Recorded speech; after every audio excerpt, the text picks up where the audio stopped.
अस्सलाम वालेकुम प्यारे बच्चों। आज हम पहले हुरूफ को ज़ेर और आखिर में ई लगाकर अल्फाज पढ़ना सीखेंगे। इडली, बिजली, तितली, जिंसी, चिकनी, सिंधी, शिकनी, रिजवी, इश्की,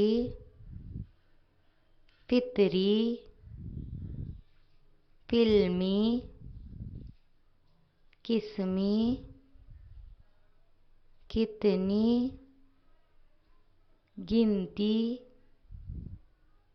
लिखती, मिर्ची, निस्फी, हिंदी, हिरनी, सिमती, इल्मी, फिक्री, मिस्री। शुक्रिया।